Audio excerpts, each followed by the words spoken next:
ये कैथल वालों की आवाज नहीं है। कैथल की सरदारी को मैं जानता हूं। मैं आज अपने परिवार में आया हूं।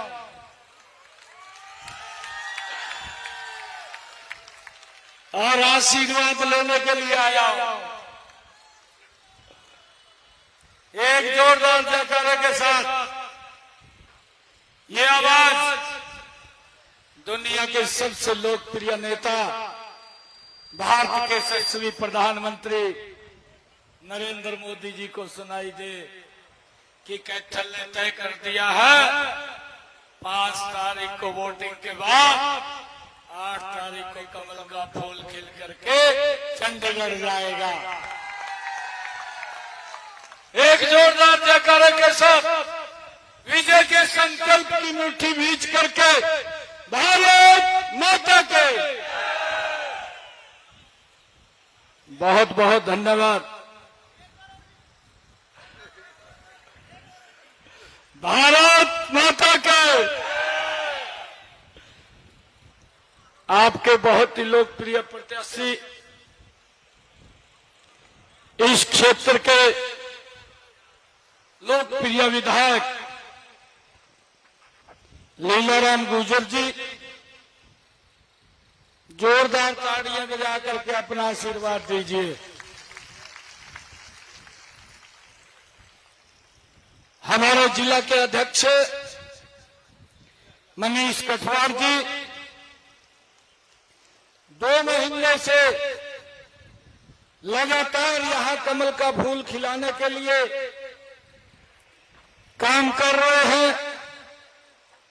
मेरा बहुत ही पुराना मित्र पंजाब भारतीय जनता पार्टी के नेता जीवन गुप्ता जी यहां लगे हुए हैं। जोरदार ताड़ियां बजा करके उनका स्वागत करिए। हमारे बहुत ही वरिष्ठ नेता जो लगातार इस क्षेत्र के अंदर गति से काम करते हैं, ऐसे हमारे राव सुरेंद्र सिंह जी, राजपाल तंवर जी,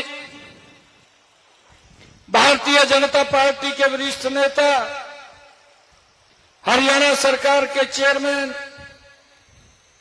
कैलाश भगत जी,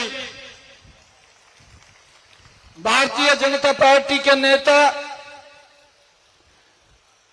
सुरेश गर्ग नौत जी, अरुण श्राफ जी, रवि भूषण गर्ग जी, अमरजीत छाबड़ा जी, आदित्य भारद्वाज जी, श्रीमती सीमा जी, हमारी पार्षद श्रीमती अनीता चौधरी जी, श्रीमती कमलजीत कौर जी, मंडल के हमारे अध्यक्ष रघुवीर भौजी जी, वीरेंद्र बत्रा जी, हरविंदर सिंह जी, नरेश मित्तल जी, मनदीप जी और देवेंद्र पांचाल जी, हमारे ओबीसी के प्रदेश के महामंत्री हमारे परवीन प्रजापति जी जो ओबीसी के हमारे जिला के अध्यक्ष हैं, और कैथल की सरदारी मेरे सभी बुजुर्ग युवा साथी, आप सबको मैं दोनों हाथ जोड़ करके राम राम करता हूं, आप सबको प्रणाम करता हूं। हमारे पत्रकार छायाकार साथी भी आज यहां मौजूद हैं। हमारे सत्यवान जी बैठे हैं सामने, और मैं आज आप लोगों के बीच में कैथल की सरदारी के बीच में भाइयों एक बात, एक आशीर्वाद लेने के लिए यहां पर आए हैं कि 5 तारीख तक ये अंतिम पड़ाव का फेस है। गति से चुनाव आगे बढ़ रहा है। भाइयों, जो भारतीय जनता पार्टी का चुनाव ऊंचाइयों पर चल रहा है, कांग्रेस की नब्ज ढीली होती जा रही है।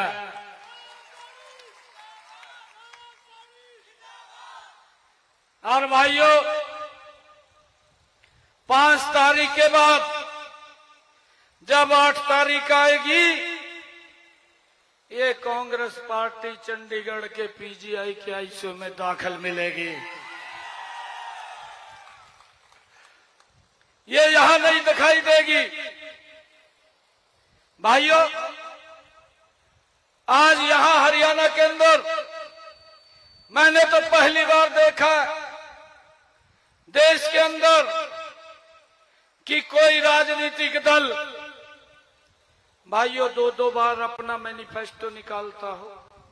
मैंने पहली बार देखा। एक दिल्ली में जारी किया कांग्रेस ने, भाई किसी ने उसको तवज्जो नहीं दी, उसकी हवा निकल गई। और जब हवा निकली, उन्होंने सोचा भी भाई इससे तो काम नहीं चला, दूसरा जारी कर दो। अब कांग्रेस को लगने लगा नेताओं के तो आने से वोट नहीं मिल रहे, मैनिफेस्टो से भी कोई वोट नहीं मिल रहा है। और भाइयों, आज राहुल बाबा हरियाणा का पर्यटन यहां पर घूमने के लिए आया है। भाइयों, वो अपने साथ अपनी दीदी को भी लेकर के आया है। दोनों इकट्ठे आए हैं। भाई, मैं एक बात कहने के लिए आया हूं आप लोगों के बीच में, कैथल वालों को विशेषकर। भाई, ये सुरजेवाला तो नहीं कहेगा कुछ भी, ना इसने कहना।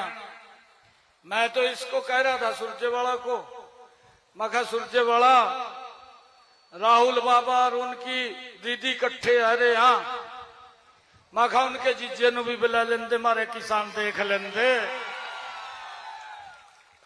उसको नहीं लेकर आए। आज मैं कैथल की सरदारी में बात कह रहा हूं। भाइयों, 8 तारीख को यहां से कमल का फूल खिला दीजिए। मैं चौधरी लीलाराम को कहूंगा कि वाडरा को लाके हरियाणा के किसानों को दिखा दिए यहां पर 8 तारीख के बाद। ये लेकर के दिखाएगा। भाइयों, व्यक्ति जिसने हरियाणा के किसान की जमीन को लूट करके हुड्डा साहब ने उसके सुपुर्द करने का काम किया है। राहुल बाबा आ रहे हैं, यहां पर्यटन पर आ रहे, घूमने के लिए आ रहे हैं। राहुल बाबा आप आइए, आप घूम करके जाइए। हमने बड़ा पिछले 10 वर्षों में हरियाणा के अंदर सबका साथ, सबका विकास, सबका प्रयास और 8 तारीख के बाद सबका विश्वास लेकर के हरियाणा प्रदेश को आगे बढ़ाया है। आज दिक्कत नहीं है, आज दिक्कत नहीं है। आप घूमने के लिए आए हैं, आइए। परंतु हमारे हरियाणा के कुछ युवाओं के, कुछ और लोगों के आपसे सवाल हैं। मैंने हुड्डा साहब से पूछे थे, 4 महीने हो गए, हुड्डा साहब ने एक का उत्तर नहीं दिया। खाली ये कहता फिर रहा, कहा जी कोई काम नहीं होया। हुड्डा साहब, आपको काम नहीं दिखाई दे रहा। अभी लीलाराम कह रहे थे कि आंख में लीला मोती आ गया, कहा वो काट देंगे। वो काट देंगे 8 तारीख के बाद। इनको काम नहीं दिखाई दे रहा, इनको भ्रष्टाचार दिखाई दे रहा है। राहुल बाबा, कुछ क्वेश्चनों के उत्तर आप दे करके जाएं। आप हरियाणा की इस पवित्र भूमि के ऊपर आए हैं। मैं हरियाणा के लोगों की तरफ से, हरियाणा के 2 करोड़ 80 लाख लोगों की तरफ से आज वो आपसे कुछ क्वेश्चन पूछ रहे हैं। मुझे विश्वास है हुड्डा साहब ने तो उत्तर नहीं दिए, आप शायद उत्तर दे करके जाएंगे। उन क्वेश्चनों का उत्तर अगर आप देंगे तो शायद हमें भी लगेगा कि भाई कुछ राहुल बाबा के अंदर लोगों के प्रति कुछ इंसानियत बची है। भाइयों, आज हरियाणा का युवा ये पूछना चाहता है राहुल बाबा से, आपकी सरकार में पर्ची खर्ची से नौकरी लगती थी, क्यों लगती थी? उसके ऊपर कुछ ना कुछ बोल करके जाए। हुड्डा साहब ने तो उत्तर नहीं दिया, आप ही अगर उत्तर दे दे तो हमारा युवा कुछ ना कुछ उससे संतुष्ट होगा। भाइयों, आज हरियाणा का किसान जो ये किसान का मसीहा बनता है, ये यहाँ का सुरजेवाला भी बड़ी वकालत करता है। कहा जी 2 लाख पद पड़े हैं।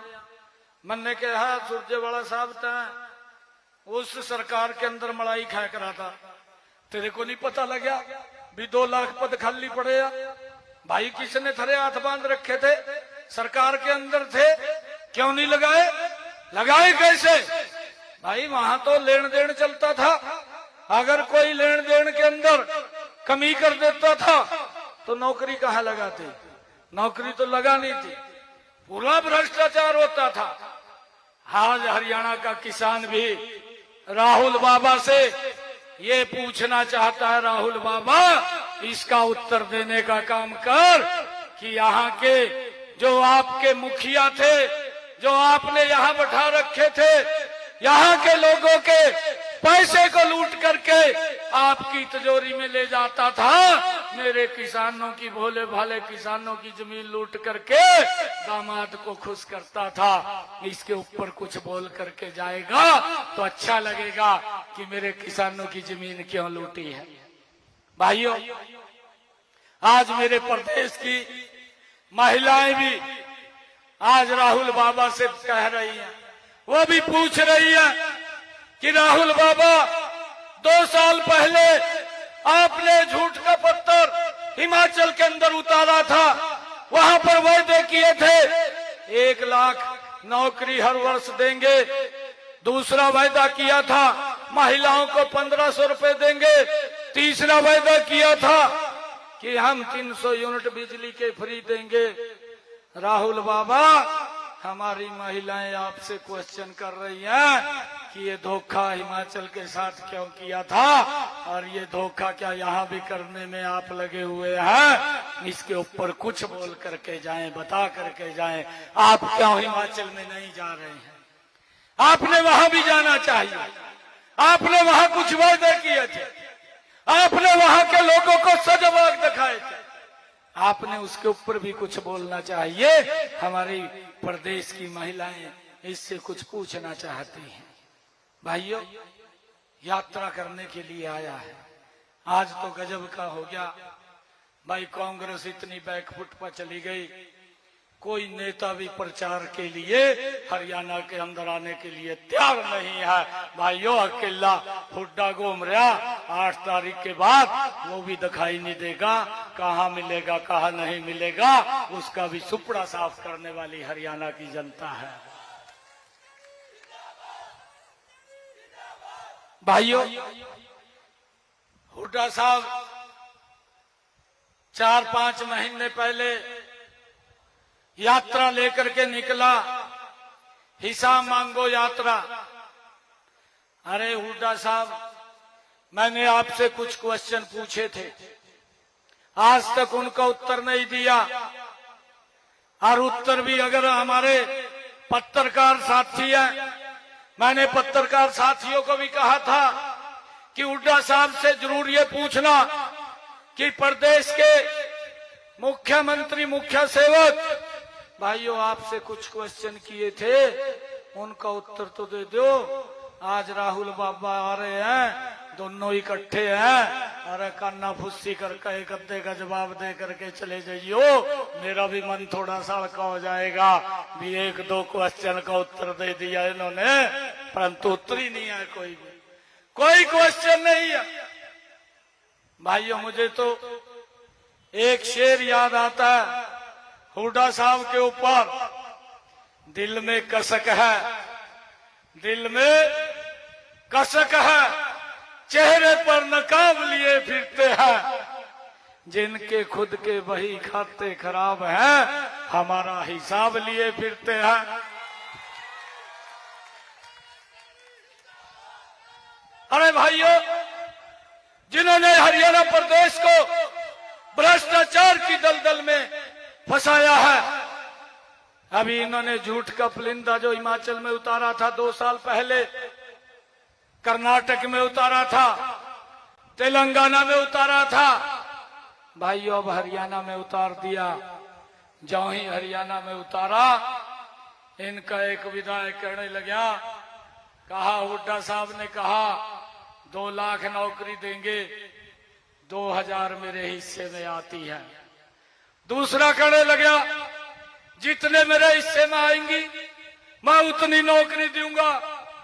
तीसरा कहने लगा, आप मुझे वोट दो, मैं ठुड़े के अनुसार दूंगा। भाइयों, बोलिए लग गई है। मैं कैथल की सरदारी से आज ये पूछना चाहता हूँ, क्या नौकरियों को आप लोग चाहते हैं कि पर्ची खर्ची के ऊपर मिले? क्या चाहते हैं कैथल के लोग? हाथ खड़ा करके बताइए, क्या आप चाहते हैं कि हरियाणा में दोबारा फिर नौकरी पर्ची खर्ची पर मिले? अपना हाथ खड़ा करके बताइए कि क्या पर्ची खर्ची के ऊपर आप चाहते हैं? भाइयों, आप नहीं चाहते। आप चाहते हैं बिना पर्ची बिना खर्ची के हरियाणा में भाइयों गरीब परिवार के बेटे को भी नौकरी मिले, ये आप चाहते हैं। भाइयों, हमने ये सिस्टम ये खड़ा किया है और इसको कोई नहीं तोड़ पाएगा। हुड्डा साहब की तो ऐसी हालत होगी। एक कहावत है हमारे यहाँ पर, कहावत है हमारे बुजुर्ग हैं जो तंत निकाल करके बोलते हैं, कहा सूत ना कपात लट्ठम लट्ठा हो रहे, ना सरकार आनी ना कांग्रेस की सरकार बढ़नी और हिस्सेदारी पहले बांटने लग गए। कहा भाई मेरा इतना हिस्सा, मेरा इतना हिस्सा। अरे भाइयों, आपकी सरकार नहीं बन रही है। हरियाणा प्रदेश के लोगों ने ये तय कर दिया है, दीवार के ऊपर लिख दिया है कि 5 तारीख को वोटिंग होगा, 8 तारीख को जब रिजल्ट आएगा, भारतीय जनता पार्टी की सरकार तीसरी बार हरियाणा के अंदर बहुत बड़े मैंडेट के साथ बन रही है। यह तय कर दिया है। लोग कमल के फूल से मोदी से प्यार करते हैं। लोगों ने ये तय कर लिया है, तीसरी बार मजबूती से मोदी जी के नेतृत्व में हरियाणा प्रदेश आगे बढ़ेगा। भाइयों, ये हिसाब मांगता हुआ घूम रहा है। मैंने कहा कि हमारे इतने काम हैं, हमने इतने पिछले 10 वर्षों में काम किए हैं, ऐतिहासिक निर्णय हरियाणा प्रदेश के अंदर लिए, परंतु मेरे को तो भाई मालूम भी नहीं था। ये तो नरेंद्र मोदी जी की ही आशीर्वाद था, ये तो भारतीय जनता पार्टी का आशीर्वाद था। मैं तो आपके चरणों में यहीं पर अगले इस बार के सांसद के लिए तैयारी कर रहा था। अभी हमने तो लोकसभा का चुनाव लड़ना, परंतु मोदी जी ने एक गरीब परिवार के बेटे, एक पिछड़े समाज के बेटे को हरियाणा प्रदेश के मुखिया के तौर पर सेवा करने का मौका दिया है। भाइयों, मुझे कहते हुए बड़ा गर्व हो रहा है कि आपके इस गरीब परिवार के बेटे ने, गरीब किसान के बेटे ने, पिछड़े समाज के बेटे ने, भाइयों जब 12 मार्च को जिम्मेवारी दी, 16 मार्च को आचार संहिता लग गई, 16 मार्च से लेकर के 6 जून तक आचार संहिता रही और 6 जून से 7 जून से लेकर के जब तक विधानसभा के चुनाव होने थे, हमारे पास 100 दिन शेष थे। मैंने अधिकारियों को बुला करके कहा, हमारे पास 7 जून से लेकर के जब तक विधानसभा का चुनाव है 100 दिन शेष है और मेरा ये 100 दिन का एजेंडा है। इस एजेंडे को धरातल के ऊपर उतारना है। मैंने हर रोज कोई ना कोई एक बड़ा कार्य करना है जिससे हरियाणा प्रदेश के लोगों को उसका लाभ मिले। भाइयों, आप देख भी रहे थे 7 जून से हर रोज एक बड़ा फैसला, 2 बड़े फैसले, 3 बड़े फैसले हर रोज लेने के कार्य आपके भाई बेटे ने किया है। और भाइयों, हरियाणा प्रदेश के लोग कह रहे हैं कहा समय कम मिला, इसको और समय मिलना चाहिए था। हुड्डा साहब बोल रहे हैं, कांग्रेस के लोग बोल रहे हैं कहा ये तो घोषणाएं कर रहा। मैंने कहा हुड्डा साहब, मैं गरीब परिवार का बेटा, मुझे मालूम है, मेरी नीति भी स्पष्ट है, मेरा विजन भी स्पष्ट है, मेरी नीति भी स्पष्ट है। मुझे ये भी पता है कि मुझे किस गति से चलना है। मैंने जो शब्द बोला है उसको धरातल पर उतार करके लोगों को लाभ देने का काम मेरी सरकार ने किया है। भाइयों, मुझे 100 दिन का समय नहीं, एजेंडा मेरा 100 दिन का था। मुझे 56 दिन काम करने के मिले, 56 दिन। हुड्डा साहब बोलते हैं ये घोषणाएं कर रहा है। हुड्डा साहब, आप 10 वर्ष तक हरियाणा प्रदेश के मुख्यमंत्री रहे, आपने 10 वर्ष हरियाणा प्रदेश के ऊपर राज किया है। गरीब परिवार के बेटे ने 56 दिन हरियाणा प्रदेश के लोगों की सेवा की है। आप मेरे 56 दिन के कार्य को अपने 10 वर्ष के कार्यकाल से तुलना कर लीजिए। ये गरीब परिवार के बेटे का 56 दिन का कार्यकाल आपके 10 वर्ष के ऊपर भारी पड़ेगा। इस गति से काम किया है, मिशन मोड के अंदर काम किया है। हुड्डा साहब कमीशन मोड में करते थे, अंतर है। हम मिशन मोड में करते हैं, हुड्डा साहब कमीशन मोड में करते थे। तभी तो काम नहीं होते थे, तभी तो लोगों को लाभ नहीं मिलते थे। भाइयों, अभी तो ये 56 दिन ही थे। मैंने हुड्डा साहब को कहा, हुड्डा साहब ये तो ट्रेलर था, पिक्चर तो 8 तारीख के बाद दिखाने का काम करेंगे। ये हरियाणा किस गति से आगे बढ़ेगा। आदरणीय मोदी जी के नेतृत्व में हरियाणा प्रदेश को मजबूती से, तीव्र गति से आगे बढ़ाने का काम करेंगे। भाइयों, हमने संकल्प लिया है। मैंने जब ये संकल्प पत्र अपना तैयार किया, हरियाणा प्रदेश के अंदर हर जिला में 2-2 संकल्प पत्र वैन भेजी, लोगों के सुझाव लिए, लोगों के बहुमूल्य सुझाव आए। 1,37,560 सुझाव आए। हमने संकल्प पत्र तैयार किया है और मुझे फक्र है इस डबल इंजन की सरकार के ऊपर। आदरणीय मोदी जी के नेतृत्व में मैंने जब ये संकल्प पत्र जारी किया, मैंने प्रेस के माध्यम से कहा था, हमारे प्रेस के भाई भी यहाँ पर बैठे हैं, हमारा 2014 का संकल्प पत्र उंगली रख करके देख लें। हमारा 2019 का संकल्प पत्र उंगली रख करके देख ले। 100% उसको पूरा करने का काम ये डबल इंजन की सरकार ने किया है। और भाइयों, ये 2024 का संकल्प पत्र, ये संकल्प पत्र हमारे लिए भगवान का रूप है। हरियाणा प्रदेश की जनता हमारा भगवान है और मैं विश्वास दिलाता हूँ आदरणीय मोदी जी के नेतृत्व में इस संकल्प पत्र को 100% हम पूरा करने का कार्य अगले कार्यखंड के अंदर करेंगे। भाइयों, हमने संकल्प लिया है। सबसे पहले तो हमने कहा है, जो हमारी महिलाएं हैं, हमारी बहनें हैं, हमने ये संकल्प लिया है 8 अक्टूबर के बाद जब तीसरी बार भारतीय जनता पार्टी की सरकार बनेगी, अपनी हरियाणा प्रदेश की बहनों को 2100 रुपया महीना देने का काम ये हमारी सरकार करेगी। भाइयों, हमने ये भी निर्णय किया है हरियाणा प्रदेश के अंदर 8 अक्टूबर के बाद 10 जिलों के अंदर IMT लगाने का काम भी हमारी सरकार करेगी। एक IMT के अंदर 50,000 युवाओं को, स्थानीय युवाओं को रोजगार देने का काम हमारी सरकार करेगी। भाइयों, हमने ये भी निर्णय किया, अभी आप लोगों को बताना चाहता हूं, आदरणीय प्रधानमंत्री जी ने जो आयुष्मान कार्ड, चिरायु कार्ड, जो हरियाणा के 1 करोड़ लोग जिसका लाभ ले रहे हैं, 1 साल के अंदर 5 लाख रुपए का वो कहीं भी जाकर के हॉस्पिटल में अपना सिर ऊंचा करके इलाज करा सकता है। ये सम्मान मोदी जी ने दिया। 8 अक्टूबर के बाद हमने इसका दायरा बढ़ाया है।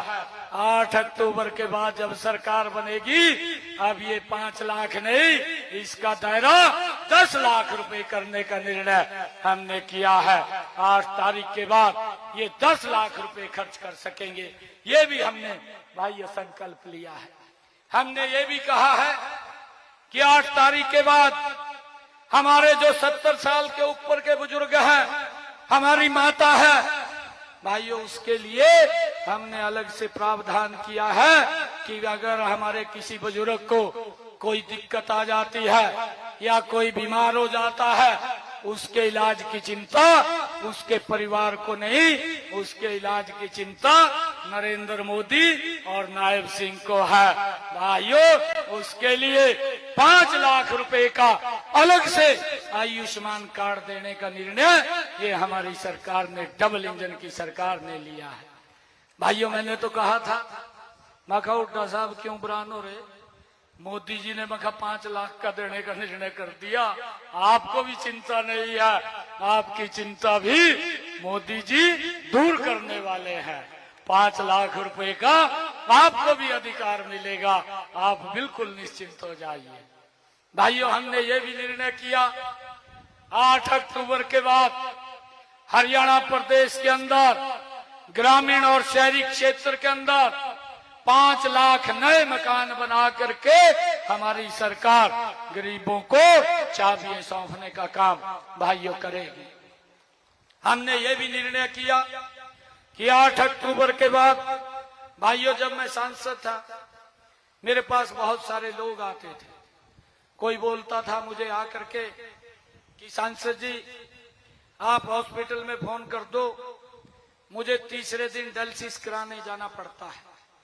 कोई बोलता था मुझे हर हफ्ता जाना पड़ता है, काफी खर्च होता है, और खर्च होता है तो आपका फोन जाएगा तो हमें वहां पर मुफ्त में इलाज हो जाएगा। भाइयों, हमने अब संकल्प ले लिया है, 8 तारीख के बाद हरियाणा प्रदेश के जितने भी सरकारी हॉस्पिटल हैं, अगर कोई व्यक्ति वहां पर डायलिसिस कराने के लिए जाएगा या डायग्नोसिस कराने के लिए जाएगा, कोई पैसा नहीं लगेगा, उनका इलाज फ्री में होगा। ये भी निर्णय हमने किया है।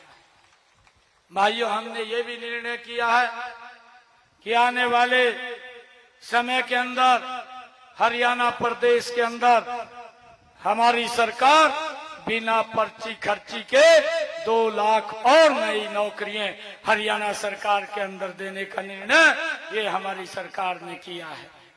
भाइयों, हमने ये भी निर्णय किया, पिछले दिनों जो मैंने 56 दिनों के अंदर 126 फैसले किए, उन फैसलों के अंदर एक बड़ा फैसला ये भी था कि हमारी माताएं बहनें, उन्होंने मुझे तीज के पर्व के ऊपर जींद में बुलाया था, और जब निमंत्रण देने के लिए आई तो मुझे कहने लगी, मैंने उनको कहा कि मैं आऊंगा, तो बहनें कहने लगी कि भाई आ रहा है, कोई न कोई गिफ्ट लेकर के आएगा।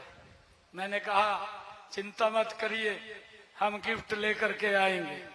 माननीय अधिकारियों को कहा आप योजना बनाइए, उन्होंने योजना बनाई, हर घर हर गृहिणी। आज मुझे बड़ा इस बात का गर्व है कि हमने उसी दिन उनके बीच में जाकर के संकल्प लेकर के कहा 1 अगस्त से जो 1 अगस्त गया है 500 रुपए का गैस का सिलेंडर बहनों को उपलब्ध हो रहा है। ये निर्णय हमारी सरकार ने किया है। मैंने बहनों को कहा कि आपको 1 अगस्त के बाद गैस का सिलेंडर लेने के लिए जाएंगी, भाइयों 500 रुपए से ऊपर जितना भी पैसा होगा आपका भाई तुरंत आपके खाते में पहुंचाने का काम करेगा।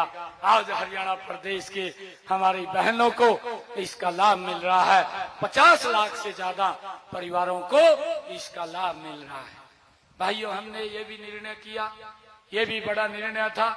हरियाणा देश का पहला राज्य है जिसने भाइयों ये निर्णय किया कि अपने किसान की 100% 24 फसलें एमएसपी के ऊपर खरीदने का निर्णय भी हमारी सरकार ने किया है। और भाइयों, एक और मैं आज बात कह रहा हूं, 8 अक्टूबर के बाद हरियाणा सरकार अपने किसान की धान की फसल 3100 रुपए के हिसाब से खरीदेगी। 3100 रुपए के हिसाब से, ये भी मैं आज आप लोगों के बीच में कह रहा हूं।